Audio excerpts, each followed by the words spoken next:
Thank you very much for organizing this event in this beautiful place, and thank you for you to come here. Today's topic, it's about social dividends. Social dividends is a key to a resilient and fair future. And I think that we decided to bring this topic to the scene because we listen a lot of discussion about sustainable development, about the crisis, ecological crisis, climate crisis, geopolitical crisis. And sometimes we think that there are a lot of discussion that maybe sustainable development goals will help to fix this. And also there are some topics, especially in Europe, about circular economy, and Ken is a great expert in the circular economy.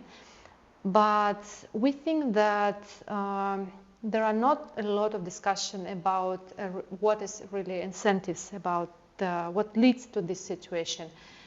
Because when we're talking about circular economy in Russia and also in Europe and other countries, there are a lot of discussion about maybe it's recycling, or maybe it's about just returning material in more ecological way.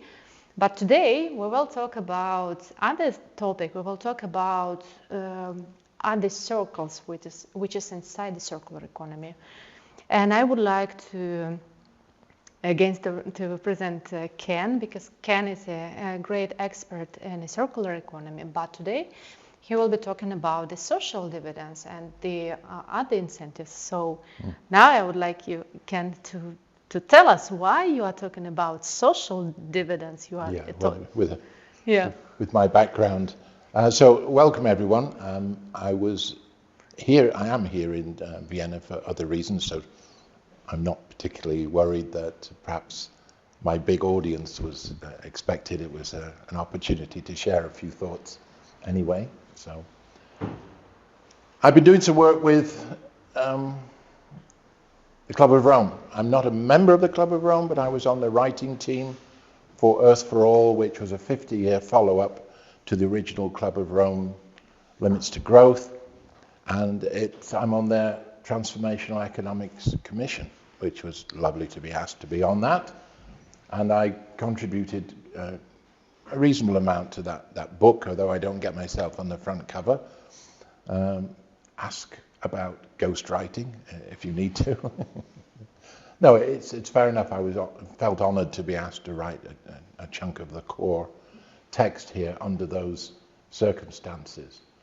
Now, me personally, as Katya indicated, I'm more in the circular economy area around the design of products, components and materials, how they can be recovered intelligently. I was one of the originators of the Ellen MacArthur Foundation in the UK, which became and still is a global NGO leader. So the question is, as Katya said, how do I connect that, or how do we connect it with the money cycle and with something called social dividends? Context matters. What does that say? I know it's in English, but sort of English.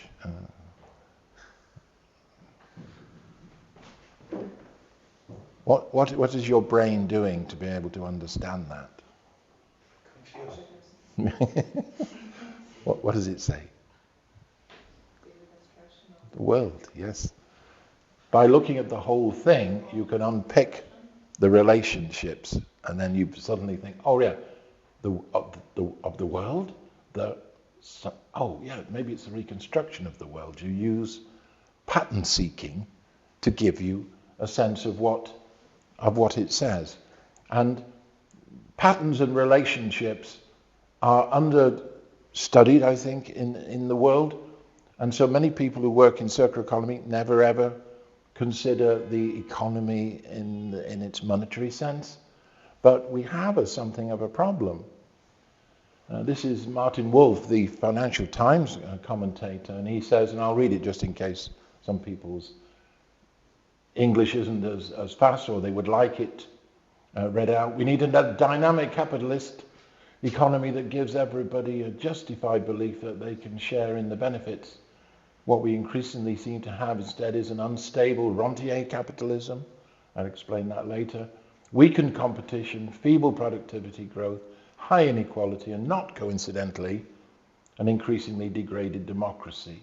The projection on the building there says we will not go back to normal because the normal was the problem. You know? So this is how the economies, particularly in the West, are positioned at the moment. In Britain and America, wages have stagnated for 20 years. My generation could afford houses in the UK. People who are 30 years old, it's extremely hard unless mummy and daddy is providing the big deposit for the house. Rents are sky high. Inflation is eating away at the quality of life. When I was young, I could go to the doctors and just wait a bit and I would be seen. Now I have to do a very sophisticated triaging, if you like, a game with the receptionist and online and try and find a way to say something that would get me seen in a day or two rather than 2 weeks. Which you think, why? You know, I used to wander in there and wait and then somebody saw me. So there is lots going wrong in the economy. You probably don't need me to say that, but how wrong it is, I think people perhaps misjudge. Now let's back into the economy a bit before we get into the dividends thing. Now here's like a textbook economy. You've got producers, consumers, and government. And you've got wages paid to the workers, and you've got consumers buying the product, and the government doing it whatever it is they do, taxing and spending. But it also makes the assumption, I think I have the wrong I don't have any glasses at the moment, but it's at the wrong distance. Yes, okay, there's no trade in that one, fine. But where does investment come from? It's supposed to come from the savings. Profits lead to money that can be invested in new production and consumption. That's what the assumption is. Money is just oiling the transactions. Really, it's a sort of barter economy. I'll swap you for this, but let's use money because it's a lot easier. So money is supposedly oiling transactions. Governments are like households. They've got to balance their budget. They've got to tax in order they can spend. I wonder if somebody can guess where I'm going with this. Markets allocate resources through free and fair competition. That's the idea. And governments assist where there's a market failure. You know, if the market's not working quite right, let's get the government to fix it up a bit. And in fact, here's a famous textbook writer, Paul Samuelson, with these sorts of loops. You've got banks take savings and enable investment, government taxes and spend. It's a bit like a central heating system. And there's no environment in this, by the way. As resources are assumed, the environment is assumed because it's a nice central heating system. We assume there's a building and there's nothing outside of it, which is rather strange, to say the least. But it suddenly gets worse because many of the things that we're told are supposedly true about the economy just aren't. Investment coming from savings. Really? Both the government and the banking system can invent credit. You want a house? They don't take the money that somebody's deposited and lend it to you. They say, looks like you're going to pay me back. I will add the amount in your account and the balancing account in the bank. That's all. They don't need any reserves to do it because they know it's backed by the central banks or other systems if they get in trouble. But they can create credit out of nothing on the basis that they expect it to be paid back. There's none of this idea that they can only lend you money if somebody's deposited it. No problem with that. They don't do it that way.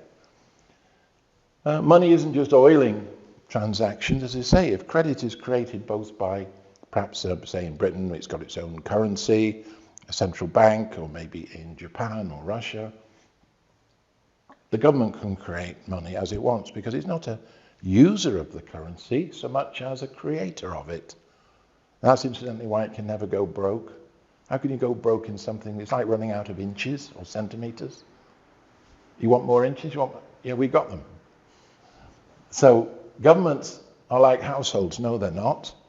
They always spend more before they tax. You know, they have to spend before they can get taxes in there, but they can bridge the gap.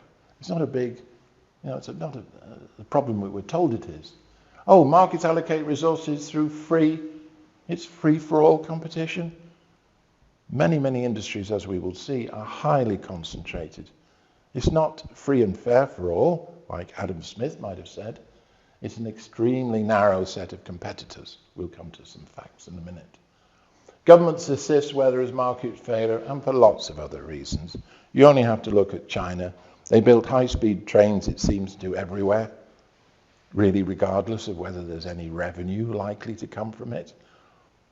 They did the Belt and Road Initiative, which was a way of selling steel and concrete and lots of materials across Central Asia because they wanted to, because they enabled it to happen, not because there was a market for it. They didn't want unemployment in the steel and other related industries, it seems. And so it's not necessarily for market failure, it might be because they want to assist their own industries, and they're not alone in this, to achieve other goals. So perhaps a mechanistic metaphor isn't so helpful after all. Let's just look at a couple of things which are saying it's not just about stuff. This is the debt levels, it's a little out of date, a couple of years, but the 305 trillion global debt. No wonder things get pushed through. Oh, let's build this. There are enough spare apartments in China to put the entire population of France. So Reuters tell us. And that doesn't count the unfinished ones. So if you like, that's debt fueled. It was made possible by lending. Not lending on the basis that it was going to work out necessarily, but lending on the idea that things were getting better. And if you look at asset markets, if I bought a house in Britain, I'm sorry, I have to use Britain as example sometimes. If I bought a house in, say, 1970, it would be worth, not counting inflation, get rid of inflation, you know, the real price, it would be 600% more valuable now. 6 times the value, and that's discounting inflation. What's that about? And this is about lending into assets, not into new production. 85% of bank lending in Britain is around property. It's about property. No wonder it's inflated. And of course, we've had a period after the financial crash when interest rates were next to zero, even in Europe. And where did the money go? Into assets, because there's not as much demand for stuff. Let's buy assets. Let's buy stocks and shares. But who are the people owning the assets? There are a limited number of people in the population. Most stocks and shares are owned by 10 to 12% of the population. Okay, you might say, well, the pension funds are doing a lot, but we could argue about that one a little bit. And here's, oh dear, it's gone blue. This was just from America. It's what are the top 4 markets, the top 4 businesses, what percentage of the market do they represent for? I can't just read, why did that go blue? I don't know. But it's things like supermarkets, food shopping, medical equipment. The top 4 firms control around 90-something% of the markets. I'm sorry it doesn't show through, and I'd need my glasses to read it on there. That's a little disappointing, but it's just illustrating in America that list. Well, you know what it is like for soda pop, you know, drinks. It's Pepsi, it's Coca-Cola, and it's Dr. Pepper's Snapple Group. That's what it's called. They're about the only people selling this stuff. So you've got a huge debt-laden economies around the world. You've got fantastic concentration of business in very few hands. Are you really surprised that the world looks like this? You've got the normal economy going across the middle, but Michael Hudson and others point to there are 2 big dominant sectors, which are finance finance, insurance, and real estate and monopolies. They're the ones that dominate the economies of the globe. And they do it by, well, owning assets, by being very few players, by one of the biggest rises in value, of course, is around real estate, but it's also around stocks and shares and insurance. And Marjorie Kelly over there, she's written a lovely book called Wealth Supremacy. It's mostly focused on that diagram at the bottom. In the 1950s, the size of the financial economy was about the size of the productive economy. Today, the financial economy is 5 times the size of the productive economy. So you haven't really got an economy of production and consumption. You've got a rentier economy where excess profits are earned by the 2 dominant sectors there, both finance and real estate and monopolies. So that's not what we expect an economy to be about.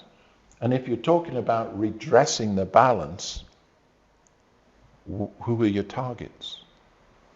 I would suggest the targets are these 2 sectors, because they're earning what's called economic rents. They're earning surplus without doing anything.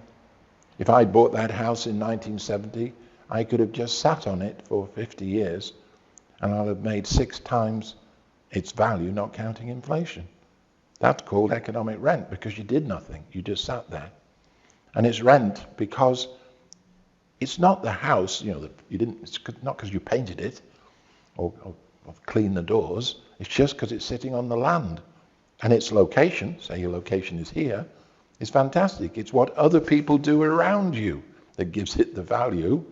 If it's in the middle of the Siberian forest, it's not going to be worth much anyway, because nothing much is happening.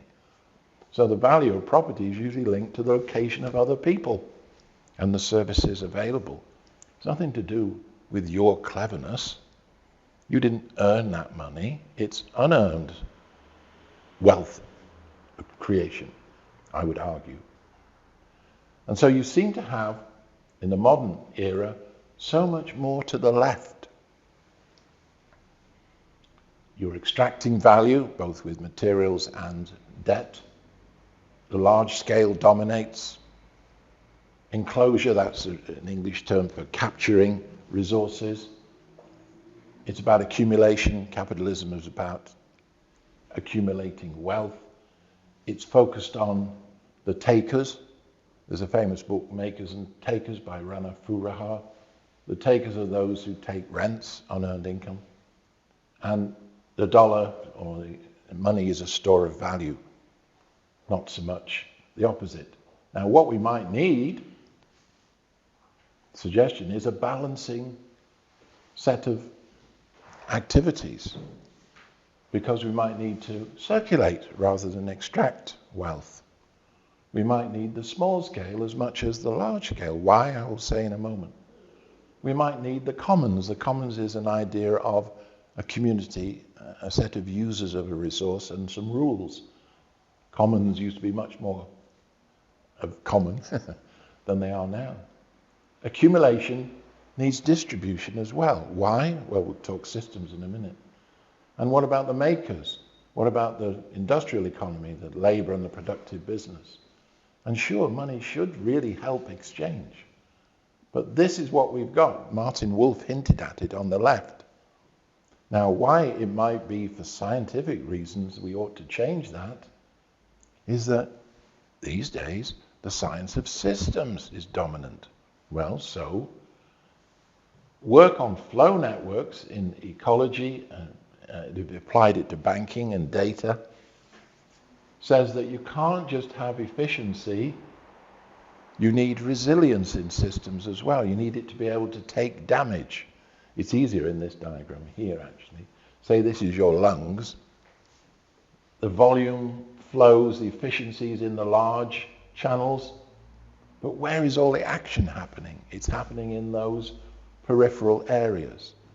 Now, the structure of systems says that these hierarchical, fractal relationships of scale are almost, that all living systems conform to this, from whales to mice.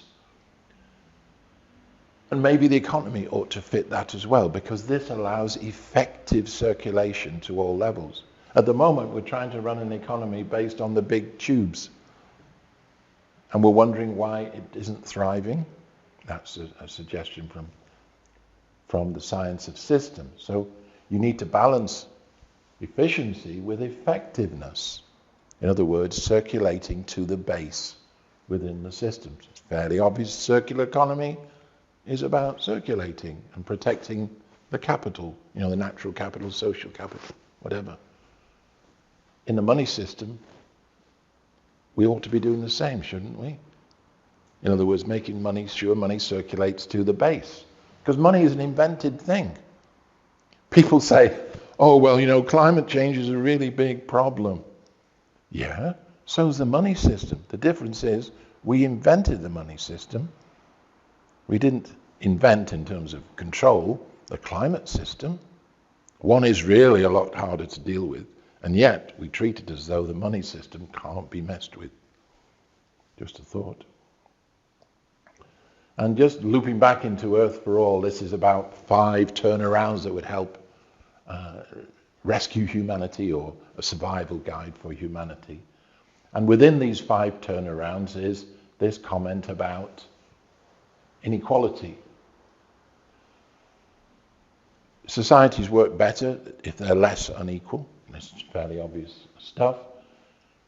So if our Earth for All goal is collective action to protect civilization in the long term, then greater equality is as close to a silver bullet, a good solution, as we might find. So we're getting closer now to this social dividend thing. So in Earth for All, the inequality turnaround says, yeah, we can use some existing tools. We might have more progressive taxation. But that's often focused on incomes. And there's a problem with that. Wages are stagnating. You're going to take more taxes from the average one? Oh, maybe you can push it further up, and so you have more progressive taxation. Indeed, further up. Perhaps there could be better social... This is from Earth for All. I didn't write all of this, but making sure the place of the worker is better recognized, so that they talk about trade reunionization. But the third one they talk about is this universal basic dividend. And that's the main focus for me, having pointed to an economy that really isn't working. It's dominated by rentier interests. And so why does that point us towards a basic dividend? Now, a basic dividend is a way of saying, well, we're all co-owners in a way of the resources. Talk about the physical resources. We all share the atmosphere. The endowment of the earth is Earth for All. Now, these are being captured by limited numbers of people, and there are huge surplus profits in there already. But where's our share of this? Aren't we entitled to a share? Say it comes to the atmosphere. Shouldn't we be penalizing people who put a lot of carbon into the atmosphere? And if we penalize them by charging them a fee, what happens to that fee? Because part of the problem with creating an economy that works in a more resource-efficient way is that you might have to pay the real price for energy, for materials, in order to discourage this take, make, and waste economy we've got. But the first thing that happens if you put energy prices up, and we've seen it in Europe recently, well, reasonably recently, is that people get extremely distressed. You want to put, not pointing particularly at France, but, that was particularly vicious. And it's still there. Any attempt, not necessarily an attempt, any reaction to rising energy prices and materials prices is politically destabilizing. So the idea of a basic dividend is to say, well, actually, perhaps we can recirculate some of the surplus to the base. Tying in with it is also a shift. This is X-Tax, a European lobby group, who says, quite simply, why are we taxing people so much? What's that about? Don't we want to tax resources and waste? Would make more sense, because you want more people to be employed, don't we? So why are we taxing people? I'll be open to any answers as to why that is so, because it seems so counterintuitive. Why do you want to tax people? You want less waste and you want better use of resources, and yet you raise far fewer taxes on that than you do on income tax and social security payments, deductions. So part of the shift of the thinking is we don't tax people so much, we tax resources. And here's just an example of fact you could save this much in labor taxes and find about the same amount in natural resource use taxes. So that's interesting. So people have begun to think about that. And then here's an example of finally into the dividend thing, a fee dividend approach. It was used in America. It reached the House of Representatives as a thing to discuss. Didn't get passed. But the idea is that emissions into the carbon emissions are charged a fee close to the source as possible. The people who are producing the largest amount of emissions. And I think somebody said recently there's only about 70 firms which are really behind that. So a fee is charged per ton. It's advertised ahead of time, and it lifts over a period of time, over time. The prices of fossil fuels go up. Climate-friendly products and services are encouraged or incentivized, but the revenues are evenly distributed among citizens. This is the key. It's really quite simple. You take the fees from this, say, these carbon fees, and I call it fees because it's not going to government in this writing by Peter Barnes and others. It goes in a citizens' fund because it's a straight transfer. Let's charge these fees around, say, carbon emissions, put them in a citizens' fund, and then distribute them directly to everybody. So it doesn't get messed around with, it's very transparent, and it represents, if you like, a transfer that helps people meet the rising costs of fuel anyway and see that it is just. Because it's really much an ethical proposition. We have a share of the atmosphere. If you're going to mess it up, we want compensating for this. And those people who use more carbon, yes, they'll pay more, but the poor are to a degree insulated. They did a calculation with the US example here. 60% of people would be actually better off with the proposed fee dividend approach in the US. That's just based on carbon fees, but it can be based on other things as well. Right, so that's a simple example, and just to illuminate it a bit, I wish I hadn't chosen some of the colors. I did. But there are three types of commons. There are the closest real working example is the Alaskan Permanent Fund, which was set up decades ago in Alaska to take fees from the exploitation of resources in Alaska, put it in a fund, and then invest it. It's invested in other things, and the returns from the investments are shared out as a dividend. It's a couple of $1,000s per person per year in Alaska at the moment. It's not perfect, but it's a living example of it. So if they're exhaustible commons like oil and gas and whatever, the funds are put in it's like Norway does, but it doesn't distribute it to individuals. If it's a renewable commons like forests and whatever fisheries, the fees protect and enhance the resource. There might be some payout or use. And if it's non-exhaustible commons, it just pays dividends, which would be like you wouldn't exhaust the atmosphere, but you could mess it up. You just pay the dividend, collect the fees and pay the dividends directly. And different commentators, Doug Rushtoff's quite a fun, forward-looking, progressive commentator. The commons is not a winner-take-all economy, but all take the winnings economy. I like that line on its own. we want a share of this wealth. Why? Because it's our dividend. You know, it's our reward for being co-owners. That's why the word dividend comes up. It's not a sort of, oh, well, you poor people, we'll give you a bit of money from the welfare state. It's not like that. And in a way, that's why some people say it is potential politically quite good. Because if you're on the right wing, you think, well, I'm going to get it individually. You know, it's for me, it's my share.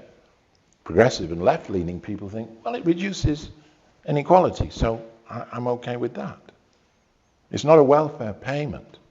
It's a payment for a share of a resource. And when it comes back to circular economy and resource economics, the price can rise and it will disincentive linear production. It will encourage local production as local production becomes more competitive, which is a good thing. It gives people some economic security in troubled times, so they might get involved in things which might help their own and families' personal needs and wants. So it acts in a way to unlock security. It's identifiable where it comes from and where it goes to. And it seems to be, in the argument of the Club of Rome, and obviously I support that one, is a complement to shifting taxation away from people. It's a complement to perhaps increasing taxes on wealth. But it certainly helps make a more rational use of resources, I claim. So if I was using that diagram before, which was you've got your finance and real estate dominating, here you've got the answer, which is you charge fees which affect those two sectors particularly, stick it in the citizens' wealth fund and use the central bank possibly to distribute it to everybody. It's take economic rents, recirculate them into the base. There's no means testing. It's a cash transfer. It's regular. It's to everybody. And interestingly, in terms of things like gender questions, there's a lot of work being done on cash transfers. And if you look at the Club of Rome site, I do some deep dives into work in the Global South with cooperators from there. For many women, it's a way of making sure they get money without having to be nice to men, and other disadvantaged groups can benefit in that way. It goes directly to them, and it doesn't go to the family. It goes to them as individuals. So that's proven quite useful in terms of, if you like, giving some additional economic support directly. So the history of cash transfers is really quite positive when the experiments have been done in this way. And it's surprising that more of it hasn't been done. But one of the big questions is, what do they do to deserve that money? Which is a very strange question we don't ask the rich. What did you do to deserve rents on your property in the middle of Vienna? What did you do? You just bought it and sat on it, really. And yet we don't think that's unusual, and yet give poor people money for nothing, and it's somehow, and the evidence is the opposite. They don't waste it, by and large. They invest it in things that help their little family economy or the individual. One chap says, no, I don't want a goat. This is somebody in Kenya. No, I'm not going to use the money to buy a goat. I'm going to buy a guitar. I want to be in a rock and roll band. You know, it's not just about subsistence farming. So the idea is that a social dividend run through a citizen's wealth fund would be a supplement to help not only the people but the circular economy of resources. Now Walter Stahel is perhaps the top writer on circular economy. And what he said to me he wrote this thing in a LinkedIn reply to me. He quotes me, "The economy of the future is one which is drawing on notions of system thinking, structure of system, circulation rather than extraction, round rather than extract, in both monetary and material cycles, and the economics which supports all this." Thank you, Ken. Very good of him. Nicely said in one phrase, exclamation mark. But here's the kicker. But who are the people driving this change? And it's a very, very important question. Who would actually want this or would drive this change? He can see that it makes sense to him as a circular economy person. And all the people who do studies on cash transfers say, yeah, we need something like this. It's a version of a basic income, but it's not related to welfare payments or general taxation. It's rather more specific around resources, which could include land value, by the way. That's a very old idea. So that's where I am with this at the moment, trying to say that there are synergies between the circular economy around products, components and materials and a circular economy which circulates money back to the base. Because the knockout thing, not only with what Walter says is, but if the rich need one thing, they need customers. The businesses that they run, the assets that they have, all depend upon the host economy thriving.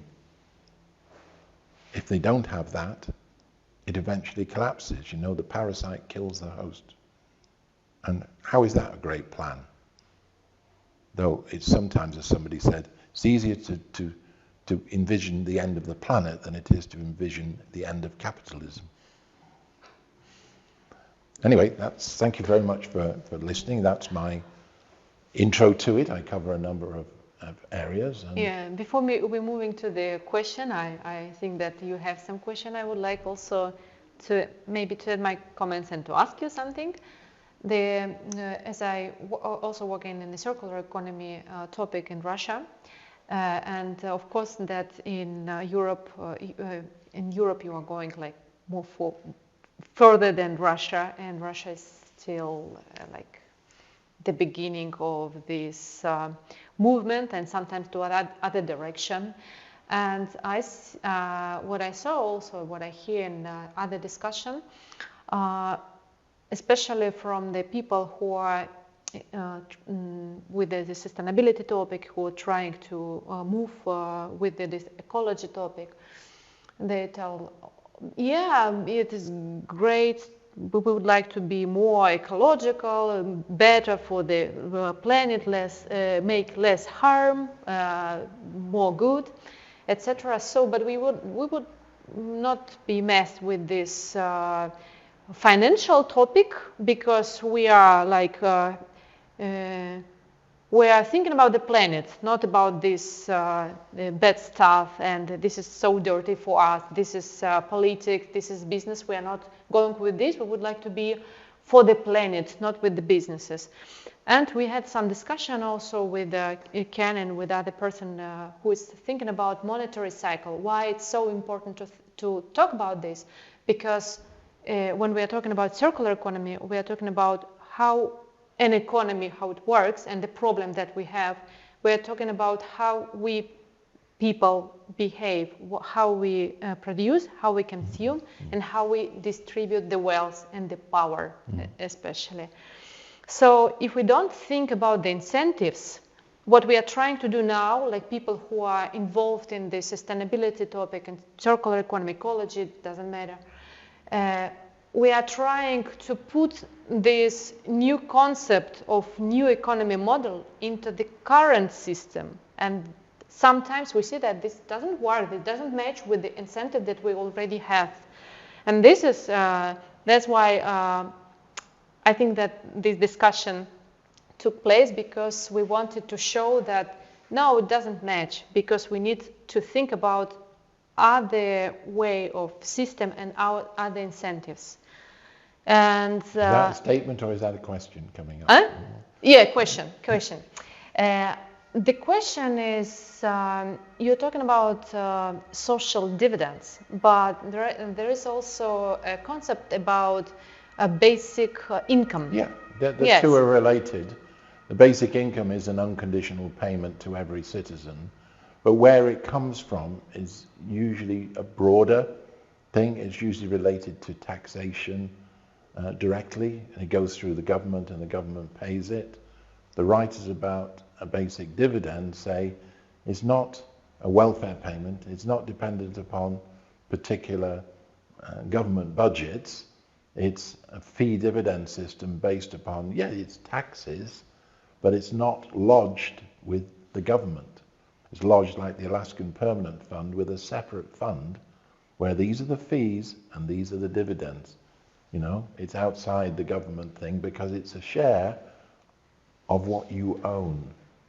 That's why it's a dividend. If I have a company shares, I get a dividend if it's profitable.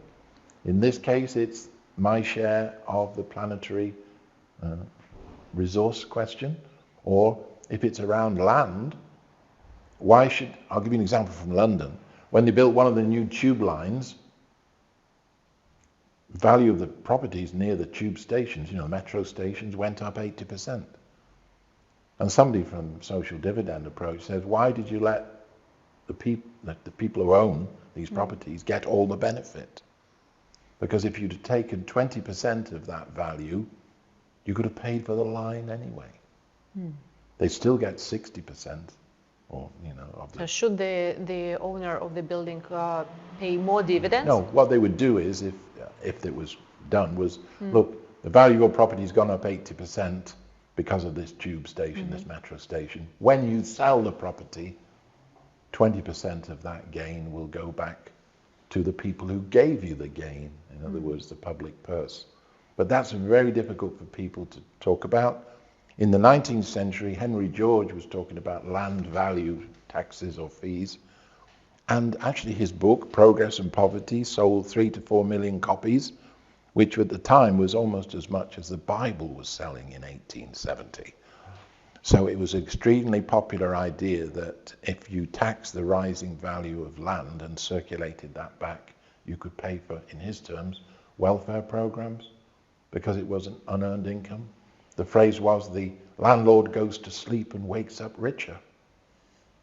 How is that fair? And a lot of people in America at the time said, no, that's not fair at all.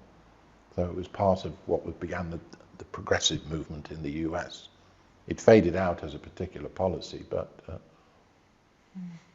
it's instructive to see that it's coming back round again. In other words, if you've got unearned gain from the ownership of assets, some of that is probably due to be recirculated because you didn't do anything to get it. What happened was there was an easy credit policy. In other words, the government gave you the means to make yourself rich. Because if you're an asset owner, hey, you're going to be better off. Anyway, perhaps too much detail, but so yes, a basic dividend relates to a basic income. The sourcing of the money for it is somewhat different and is based upon commons, the idea enclosed of commons. And difficult question. How to do this, how to be sure that this money are going to the funds, not to the government? Well, of course, that's really, really difficult. But if it's set up as a fee dividend approach, in other words, like the thing in the USA, it was set up from the beginning. Same with the Alaskan Permanent Fund. The person who set that up had to put rules into it to say that this would not be absorbed by the government. And not changes. And it's tweaked a bit over the years. It's politics. But the idea is you can set these things up with a fiduciary duty, that's a legal duty, only all they're doing is collecting it in and transferring it out. They're not doing politics in that sense, because they're doing it as an intermediary. Someone else, not the government, yes? Like No. some firms or who? Well, it's a foundation. It's the Alaskan Permanent Fund has a website you can look at how it's semi-independent of that. But the person who set it up had to get permission from the Alaskan government to set it up as a permanent fund. It's not, we'll do it for 2 years and then maybe we want to buy a space rocket or something. No, that's not how it works. But even that is a novel concept. What do you mean it's not going to government?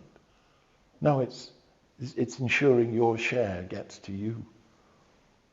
It's a permanent fund. Well, the Norwegians have done it very fine over their oil and gas thing. They don't give it out as an individual payment, but they gather it in and use it for Norwegian social benefit.